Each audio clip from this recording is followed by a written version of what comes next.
Contractors do not belong in executive meetings, Kevin Maddox said, not even glancing at my face. The boardroom air conditioning hummed, freezing the sweat on the back of my neck. I adjusted my grip on the serving tray, letting the cheap plastic edge dig into my fingers, while the heavy smell of dark roast coffee filled the silence. I was 34 years old, holding a degree in aerospace engineering.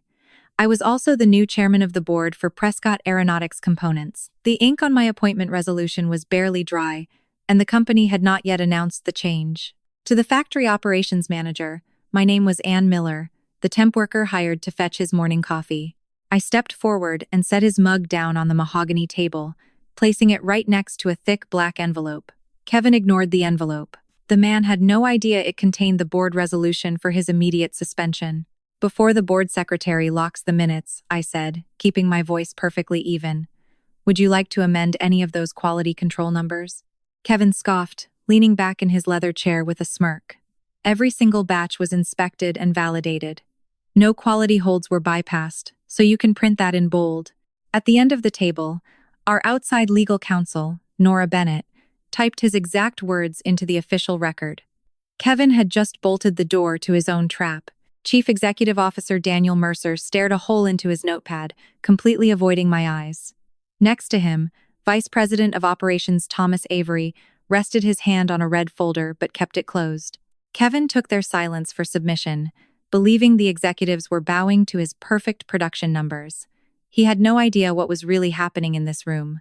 And 9 days earlier, I had no idea just how far Kevin Maddox would go to protect his quarterly bonus. 9 days earlier, the Wichita morning air tasted like diesel exhaust and damp pavement. I stood at the factory gates just before dawn, listening to the heavy thud of industrial air compressors vibrating through the soles of my flat shoes. The sharp, metallic smell of machine coolant hung thick in the wind. I clipped the temporary badge to my lapel, and the edge of the laminated plastic scratched against my collarbone. Remember the boundaries, Nora said through the tiny earpiece hidden under my hair. You observe, and you assist with document control. You do not access restricted systems yourself. Understood, I whispered. I reached up and clicked the earpiece off because my cover had to be flawless. The audit committee and the temp agency had signed off on this blind inspection, but if anyone inside the plant caught on, the whole operation would collapse. Inside the administrative annex, the hierarchy was painfully clear. A woman named Maya Brooks showed me to the document control desk, pointing out a small, poorly lit restroom down the hall. That is for contractors, Maya said, keeping her voice low. Do not use the main break room, or they will write you up for it. Before I could answer, the double doors swung open, and Kevin walked down the aisle. The entire room went dead silent. You could hear the faint buzz of the fluorescent lights overhead. The operations manager stopped at Maya's desk, staring at the plastic water cup sitting next to her keyboard. Throw that away, Kevin ordered. It makes the department look desperate. Maya did not argue. She picked up the cup, walked to the trash bin, and dropped it in. Kevin nodded once, as if this tiny humiliation proved his authority, and kept walking toward his office. 2 hours later, Maya handed me a stack of shipping manifests to log into the main index. It was basic data entry, nothing that required a security clearance. I dragged my finger down the printed columns and stopped at a batch of 60 aviation components. They were marked as fully inspected and approved for release. The digital signature belonged to a senior quality engineer named Elena Ruiz. The timestamp read Friday evening at 8 o'clock.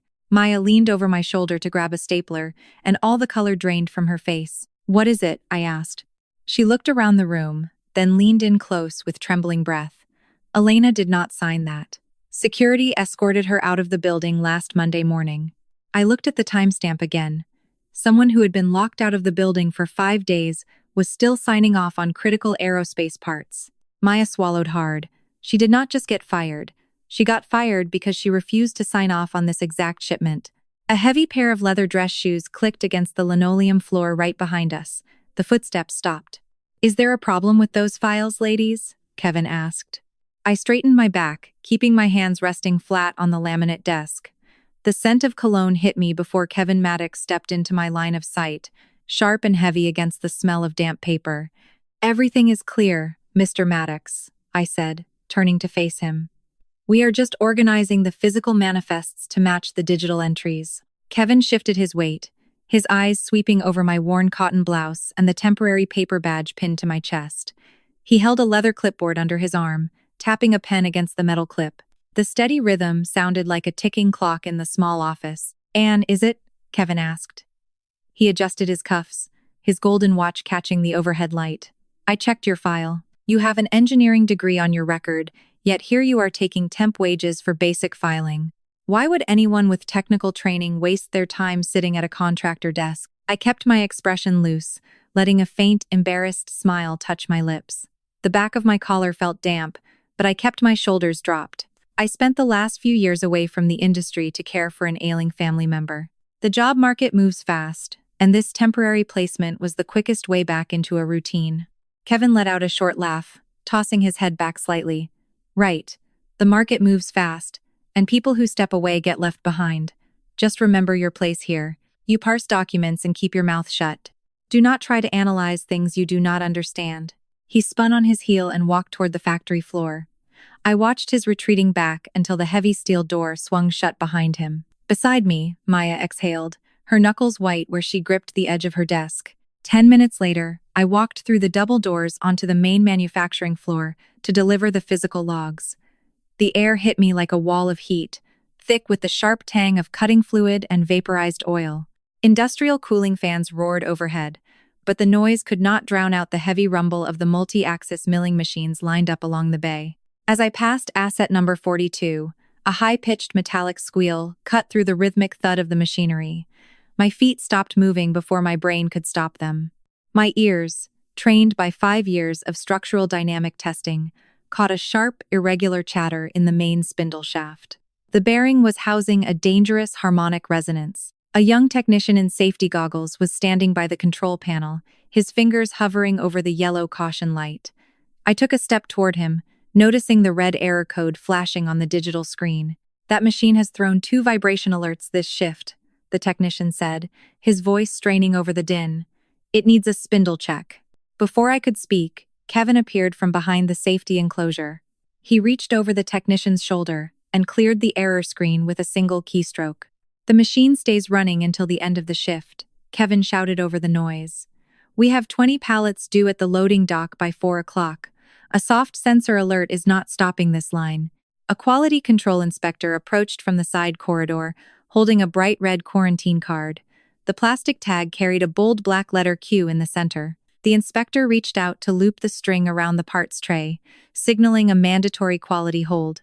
Kevin snatched the red card straight out of the man's hands. He tore the heavy paper completely in half, the sharp rip sounding like a gunshot over the industrial hum. "A piece of cardboard does not delay a $5 million contract," Kevin said, tossing the torn scraps toward the metal trash bin near the pillar. "Get these parts to the deburring station immediately." One half of the torn red card fluttered down, landing right under the edge of a steel tool cabinet near my shoes. I did not bend down to pick it up. Instead, I pulled out my phone, stepped back into the shadows of the support pillar, and took a quick photograph. The camera captured the partial serial number on the torn paper, the asset tag of the failing machine, and the digital clock on the wall showing the exact timestamp.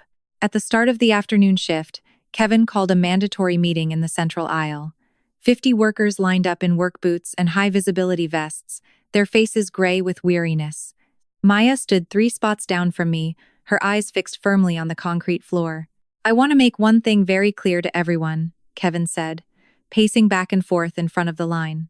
"Contract staff and temporary hires do not question operational decisions. Maya here delayed a batch entry by 20 minutes this morning because she claims the form was locked."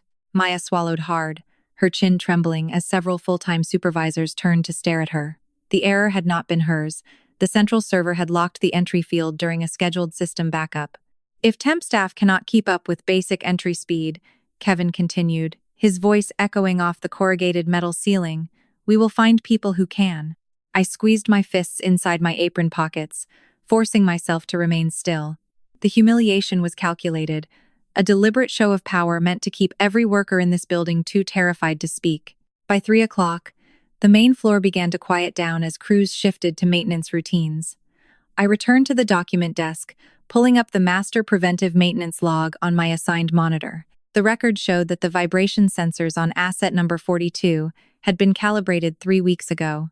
The hardware was functioning perfectly. The machine had raised a real alert, and someone had manually cleared it. I scrolled further down into the quality history log. A formal non-destructive testing request had been opened for the current batch at 9 in the morning. 17 minutes later, the request had been canceled.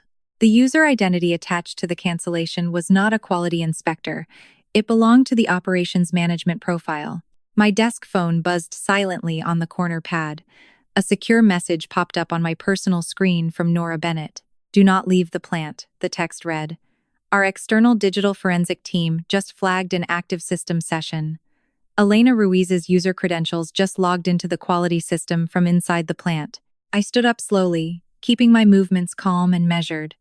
Through the glass partition at the far end of the corridor, the lights were on inside the operations office. I watched as Kevin walked to his office door, pulled the shade down over the glass, and turned the heavy brass deadbolt from the inside. Vice President Thomas Avery arrived unannounced the next morning, his polished wingtips clicking sharply against the factory concrete. I intercepted him near the main water cooler, shifting a stack of manila folders to step directly into his path. "The document review requires urgent external alignment," I said, using the exact code phrase Nora Bennett and I had established for critical emergencies. Thomas did not flinch, and his pale blue eyes locked onto mine, completely devoid of recognition. "Contractors do not evaluate quality systems, Miss Miller," he said, ensuring his voice carried down the quiet hallway. Kevin Maddox stood outside his office, watching the exchange with his arms crossed. A slow, satisfied smile spread across the operations manager's face. Thomas stepped around me without another word and walked straight into Kevin's office, pulling the heavy door shut behind them.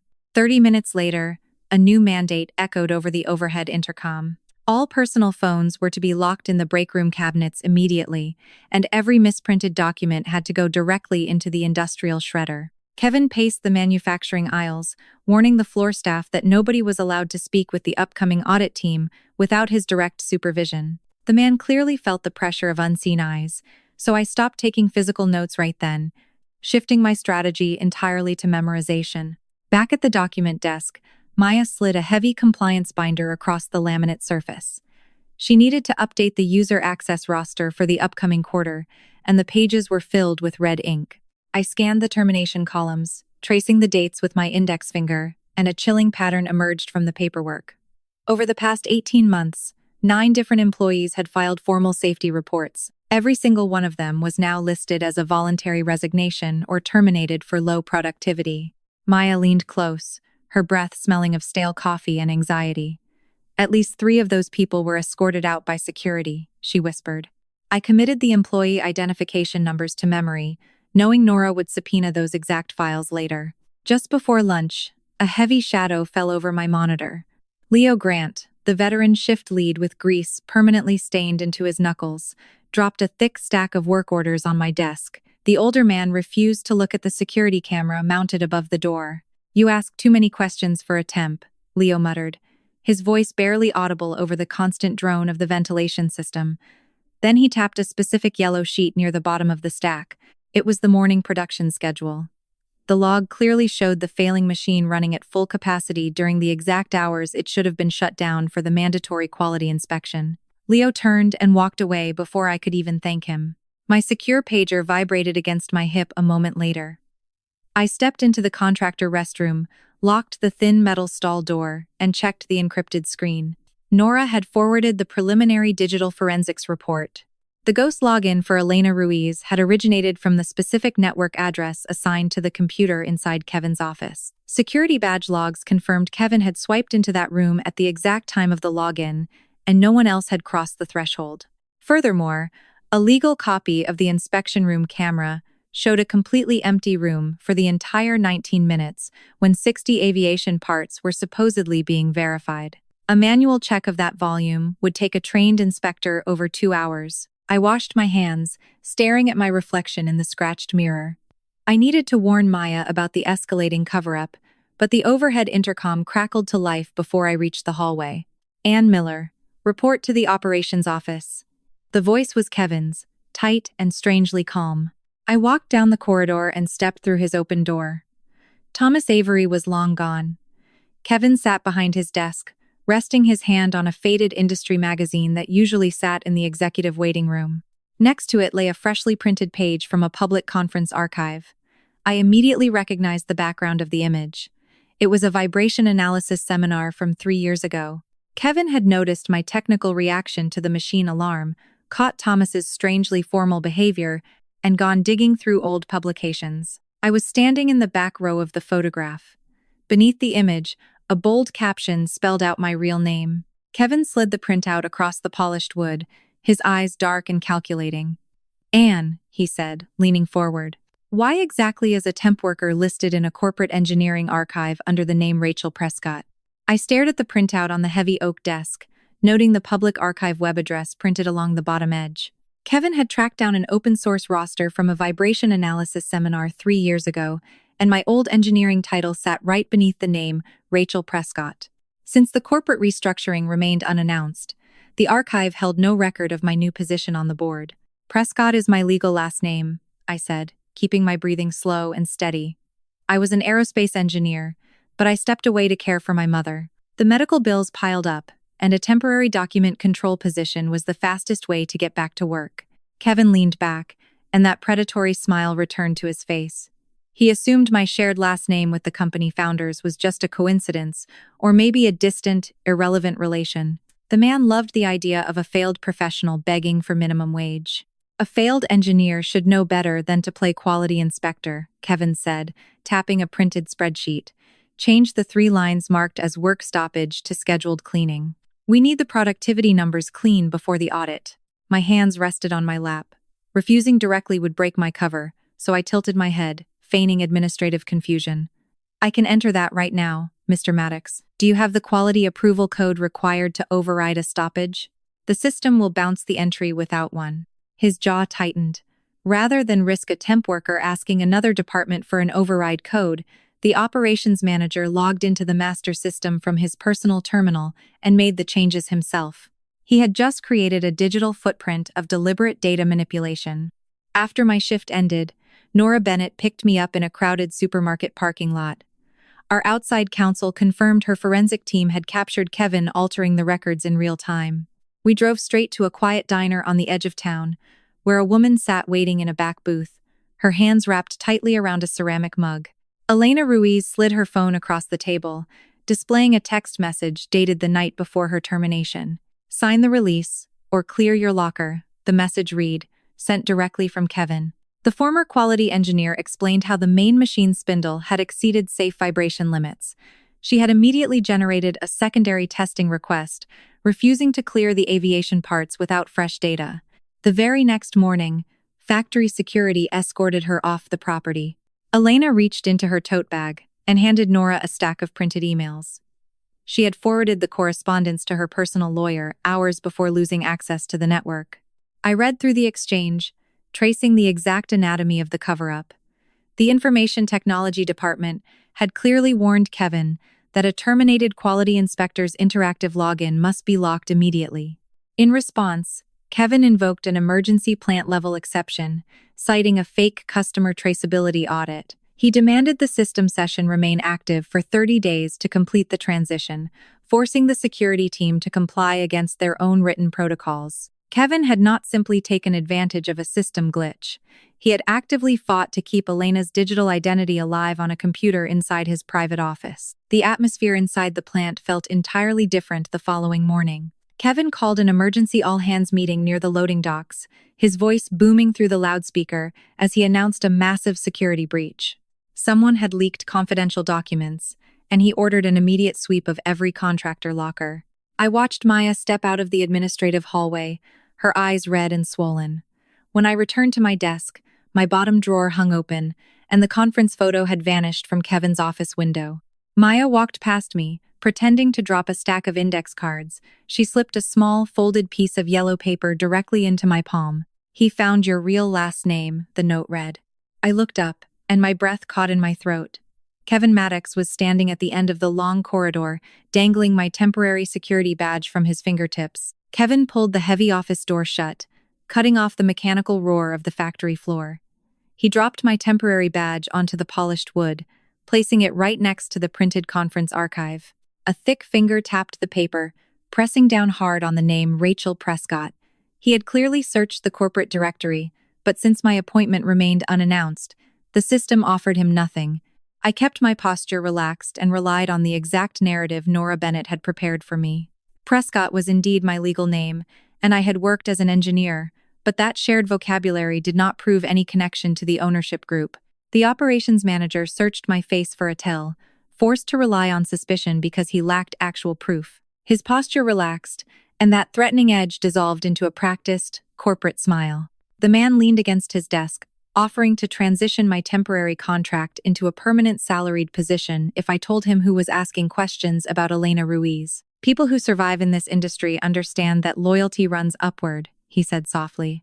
I tilted my head, pretending to seriously weigh the bribe. "Would a permanent position give me access to the quality hold records?" "You just need to type exactly what I tell you to type," Kevin replied.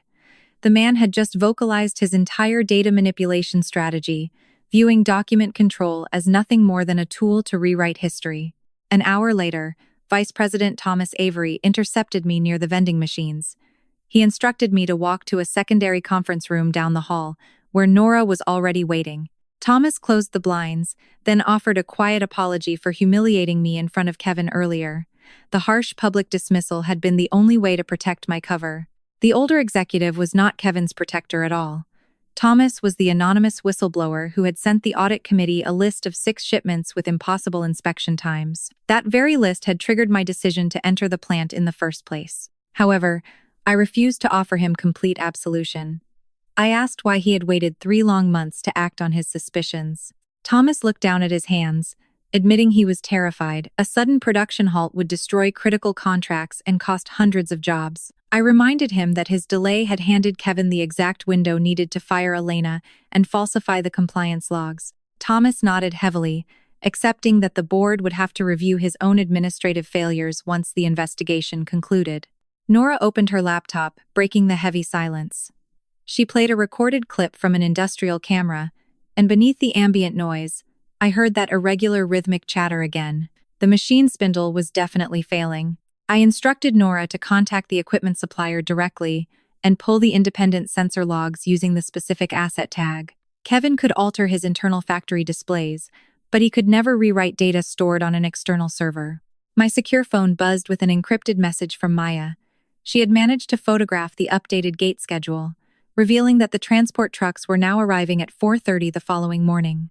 Kevin was pushing the delivery 2 days early, calling it a special executive release. Thomas shook his head, confirming no such executive order existed. The clock was suddenly running out.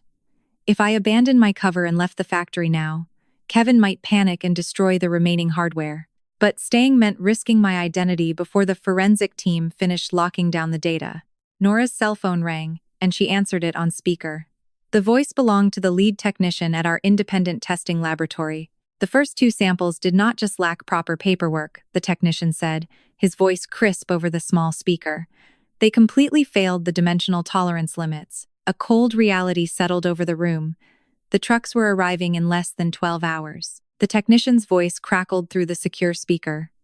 Those failed dimensional tolerances meant the aerospace components were genuinely dangerous.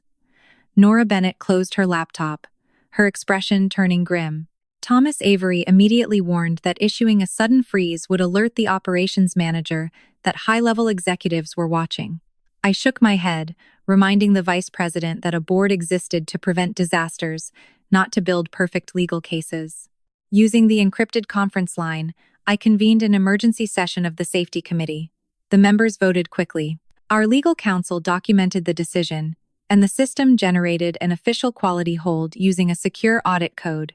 10 minutes later, flashing red warnings appeared across every monitor on the factory floor.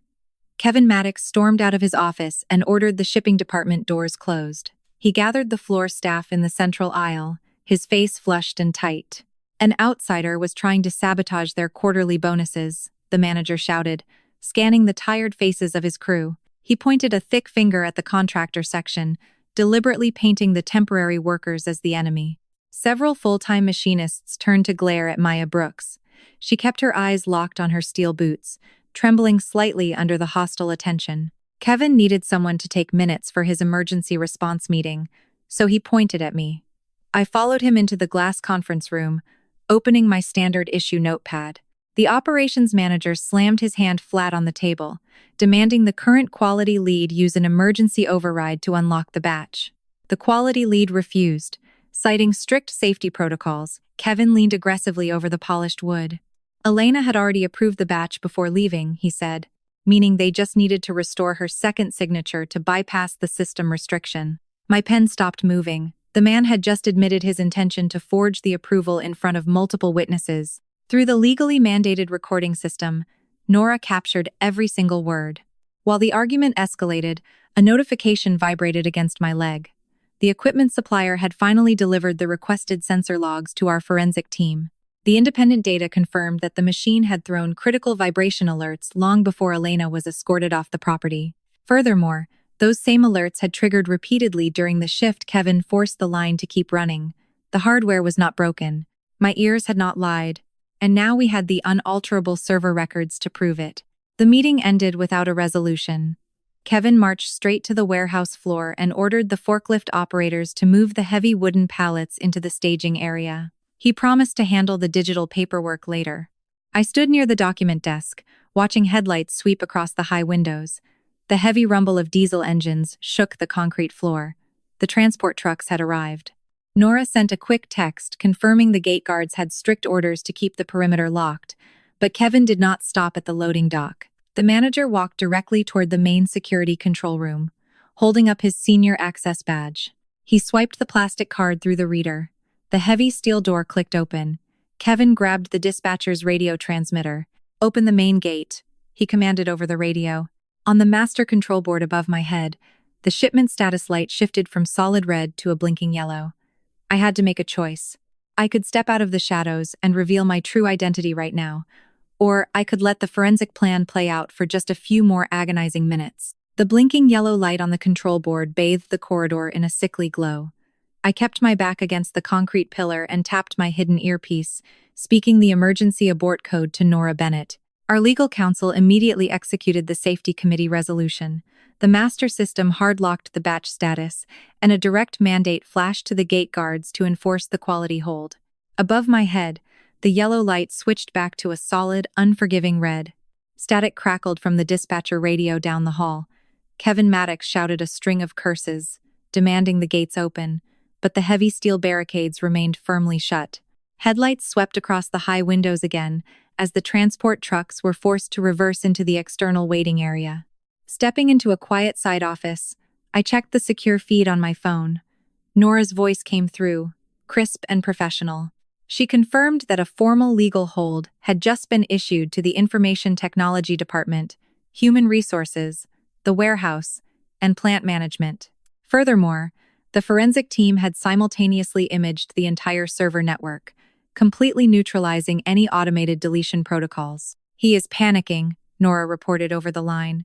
The network monitors just caught Kevin trying to delete the transition folder containing the old user account, and he attempted to compress a copy onto a personal storage drive. The deletion attempt had failed because the legal hold was already active. Although I could not see his computer screen, receiving the forensic report in real time meant any further destruction of evidence was fully documented. The heavy slam of a door pulled my attention back to the manufacturing floor. The operations manager marched down the central aisle, his face pale with fury. He needed a scapegoat, and his eyes locked directly onto Maya Brooks. Kevin pointed at the young contractor, publicly accusing her of leaking the gate schedule to an outside party, and demanded she surrender her security badge immediately. I tensed, preparing to step forward, but Maya surprised both of us. Instead of pleading or crying, she kept her voice perfectly level. She refused to hand over the plastic card, requesting the termination reasons in writing alongside a human resources representative. Hearing this through my open microphone, Nora immediately filed an anti-retaliation notice to freeze the young woman's employment record. Maya had finally found her voice, proving that fear only works until people realize the worst has already happened. Realizing he could not bully his way out of the lockdown, Kevin launched a desperate counterattack. Nora patched me into a conference call an hour later, reading aloud an urgent email Kevin had just sent to our chief executive officer. The manager claimed a coordinated group of temporary workers and a disgruntled former engineer were actively sabotaging the delivery. He demanded an emergency board presentation the very next morning to defend his pristine safety record. Following our strategy, Daniel Mercer approved the request. The chief executive gave Kevin the perfect opportunity to lock his lies into the official minutes before realizing the digital evidence was already sealed. The following morning brought the scent of dark roast coffee and tension. Standing in the executive catering alcove, I smoothed the lapels of my blazer. Kevin had specifically assigned me to serve the boardroom beverages, wanting to use a lowly contractor as a physical symbol of undisciplined labor. Nora stepped into the alcove, sliding a thick black envelope onto my serving tray. The heavy paper contained the pre-drafted suspension resolution. I tucked the envelope neatly beneath the coffee carafe. Approaching the heavy mahogany doors, I found Kevin waiting in the hallway. He reached out, adjusting my temporary badge with a patronizing smirk. "Put the coffee down and get out of the room," the manager sneered. "People like you do not belong at this table." The boardroom doors swung open, revealing the seated executives. Kevin stepped inside, pointing a thick finger over his shoulder at me. "She can leave now," he announced to the room. I smiled, walked past him, toward the head of the long table, and set the coffee down. "Contractors do not belong in executive meetings," Kevin Maddox said, pointing a thick finger toward the door. I set the heavy porcelain mug onto the mahogany table, letting the dark roast coffee settle. My fingers slipped the black envelope out from underneath the serving tray. Before stepping away, I looked directly into his eyes and asked if he wanted to amend any of his testimony before the board secretary locked the official minutes. Kevin laughed, a harsh sound that echoed off the acoustic ceiling tiles. The operations manager confidently repeated that no quality holds existed. Elena Ruiz had voluntarily resigned, and every single inspection was perfectly valid. Chief Executive Officer Daniel Mercer pushed his chair back and stood up. The room went entirely still. Daniel gestured toward the head of the table and introduced Rachel Prescott, the new chairwoman of the board of directors. Kevin smiled, waiting for the punchline of a joke only he found funny. When no one else laughed, the color drained from his face, and his shoulders went rigid. The man tried to shift his expression into a polite corporate mask, but his jaw trembled. I reached up, unclipped the plastic Ann Miller badge from my blazer, and placed it next to the coffee. "You treated me exactly how you treat anyone without a title," I said, keeping my voice steady. "And that is exactly why this audit exists." The presentation began immediately. I outlined the original vibration warnings, projecting the independent supplier data that proved the spindle was failing long before anyone was fired. Our legal counsel, Nora Bennett, displayed the official quality hold receipt bearing Kevin's digital acknowledgement. I showed my photograph of the torn red quarantine card. Reaching into a plastic evidence bag, Nora produced the physical half of that exact card, legally recovered from the shredder bin inside the operations office. The serial numbers matched perfectly. Kevin opened his mouth to object, but Nora cut him off by projecting the network access logs. The screen filled with timestamps, proving the terminated quality account had logged in from the specific computer on his desk. Next came the empty inspection room footage, followed immediately by the damning text message ordering Elena to sign the release or clear her locker. "You needed a second quality signature to force the batch open," I explained, gesturing to the projected email chains. "So you ignored the security warnings from information technology, invented a fake customer audit, and used your authority to keep a dead system session active on your machine." The heavy oak doors opened again. Elena Ruiz walked in, flanked by a human resources representative and her personal attorney. Maya Brooks followed closely behind, wearing her contractor uniform. Elena calmly confirmed she had refused to sign the fraudulent approval and was forcibly removed from the building. Maya detailed the pattern of intimidation, explaining how 9 different employees who reported safety concerns had suddenly vanished from the company roster. The operations manager glared at the 2 women he had tried to erase, his breathing heavy and erratic. Kevin desperately shifted tactics, claiming the executive team created an impossible delivery schedule and forced him to prioritize speed over protocol. I slid his executive compensation contract across the table. The document clearly tied his massive quarterly bonus directly to a zero-defect reporting rate. Right next to it, Nora placed the digital forensic log, capturing his frantic attempt to delete the transition folders after receiving the legal hold notice. "Did anyone on this board order you to forge a signature or delete company data?" I asked. Kevin stared at the documents, finally realizing the trap had closed from every possible angle.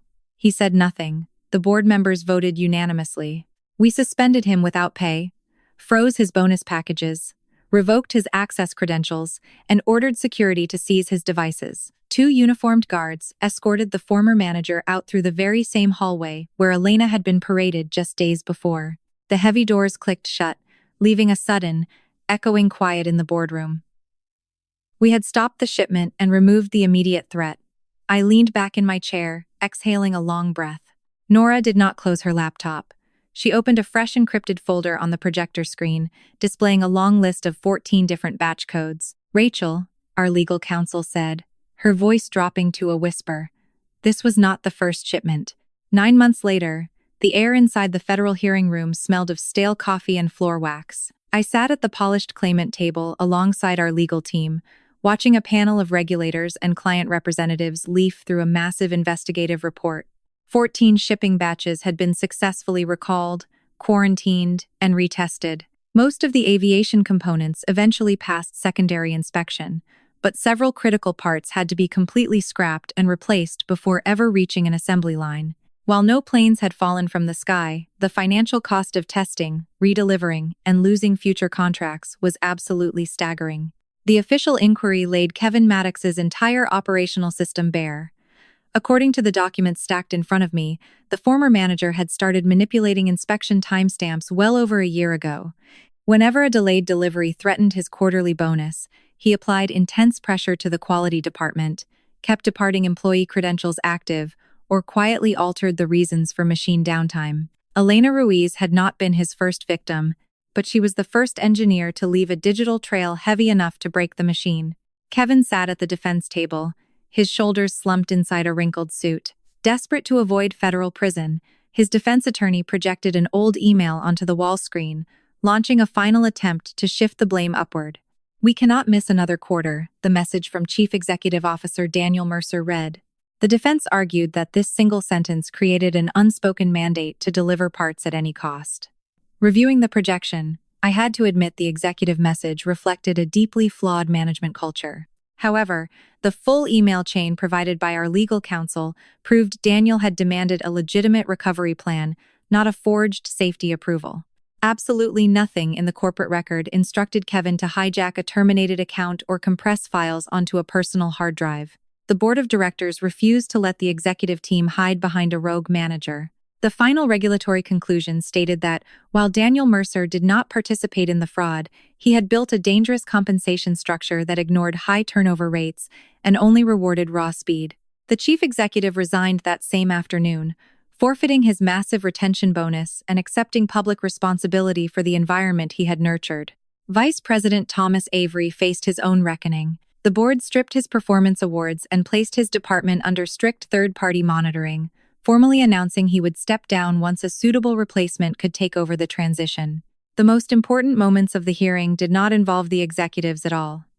Maya Brooks took the witness stand, speaking clearly into the microphone.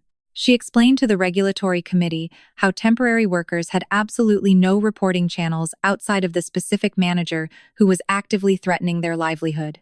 Elena followed her to the stand. The former quality engineer detailed the severe professional damage caused when the company falsely labeled her termination as a voluntary resignation. Because of the hearing, the official corporate record was legally amended. Elena reclaimed her professional honor, and the board established a dedicated compensation fund for every single employee who had been retaliated against for raising safety concerns. Kevin lost his final legal gamble when the forensic experts took the floor. The server logs proved beyond a reasonable doubt that he had opened and read the legal hold notification before he attempted to delete the transition folders. Facing overwhelming, independent proof of obstruction, the former manager accepted a comprehensive plea agreement for corporate fraud and unauthorized system access. I watched him stand before the judge, quietly confirming for the court record that no one above him had ordered the forgery. After the gavel fell, the board reconvened in an emergency session. I looked at the empty chief executive chair at the head of the table. Taking the job would give me the absolute power to fix everything quickly, but refusing it would force the entire board to learn how to share governance instead of waiting for a single savior. The chairman of the nominating committee turned toward me, closing his legal pad. "Rachel, will you take the job?" I looked at the empty leather chair at the head of the table, then shook my head. "No," I told the nominating committee. "I will not take the chief executive position. Taking both the chairmanship and the top executive role would just recreate the exact same culture we were trying to dismantle." We had all just learned the devastating cost of funneling too much power through a single person without any real pushback. Instead, I agreed to serve strictly as a non-executive chairwoman. We would establish an independent search committee to find a new leader, and until then, a supervised management team would handle daily operations. 15 months passed before we finally saw the inside of a federal courtroom for the sentencing phase. The heavy wooden benches creaked as I took a seat next to Elena and Maya. Kevin had already accepted a plea deal, but the judge still spent 30 minutes reviewing the sheer scale of his fraud. The court noted the multiple altered batches, the massive financial motive tied to his bonuses, and his desperate attempt to destroy forensic evidence after receiving the legal hold. The gavel struck the sounding block. Kevin Maddox received 42 months in a federal penitentiary. He was ordered to pay direct restitution to the court, followed by 3 years of supervised release. During that supervision, the disgraced manager was legally barred from holding any position involving quality control or safety compliance. The company immediately clawed back his unpaid bonuses and canceled his unvested stock options. Worse for his future, our major aerospace clients permanently blacklisted him from their entire supply chain. Before the federal marshals led him away, Kevin turned around, his gaze locked onto mine, carrying the bitter resentment of a man who still believed a single outsider had ruined his perfect life. I did not offer him a speech or a gloating smile.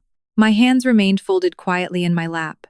Standing to my left was Elena, holding a clean professional record and a public letter of exoneration. To my right sat Maya, wearing a permanent employee badge clipped proudly to her lapel. The 2 women Kevin had tried to erase from the corporate system were still standing there.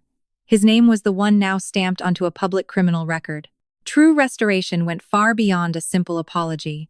Elena returned to the factory as our new independent safety director, reporting directly to the board committee instead of the operations department. Her settlement included full back pay and complete coverage for all legal fees. Maya entered a formal training program to become a certified quality technician, eventually taking a seat as the first labor representative on the corporate safety committee.